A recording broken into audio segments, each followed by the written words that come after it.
জি uncle, মেয়ে আমার পছন্দ হয়েছে। আপনার বিষয়টা সেরে ফেলি। কি বললেন আঙ্কেল? যৌতুক? না না না না, আমি যৌতুকের বিপক্ষে আঙ্কেল। যৌতুক আমি নিব না। এমন ছেলেতে আমি খুঁজতেছি। আমি আঙ্কেল একদম মাটির মানুষ, মাটিতেই ঘুমাই আঙ্কেল। আপনার মেয়ের মাটিতে ঘুমাতে কোনো অসুবিধা হবে না তো?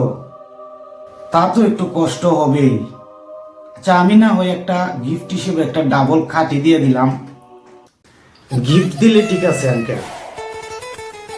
আচ্ছা, আপনার মেয়ে এসি ছাড়া ঘুমাতে পারে তো আঙ্কেল? আমার বাসায় তো আবার এসি নাই। না বাবা, ও তো ছোটবেলা থেকে এসিতে বড় হইছে। আচ্ছা, সমস্যা নাই, আমি না হয় তোমাদেরকে একটা এসিও গিফট করলাম। আচ্ছা আঙ্কেল, আপনার মেয়ে রিক্সায় চড়ার অভ্যাস আছে তো? না মানে আমার তো আবার গাড়ি নেই। না, ওর তো রিক্সায় চড়ার একদমই অভ্যাস নাই।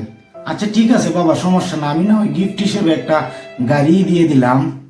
গিফট তো আঙ্কেল, দেখেন গিফট হলে নিব, যৌতুকের পক্ষে কিন্তু আমি নাই আঙ্কেল। না না না, গিফট গিফট গিফট দিতেছি, গিফট। না আঙ্কেল, বলতে চাচ্ছিলাম গাড়ি রাখা নিয়ে তো আবার সমস্যা, কারণ আমি যে বাসায় থাকি এই বাসায় আবার গ্যারেজ নাই।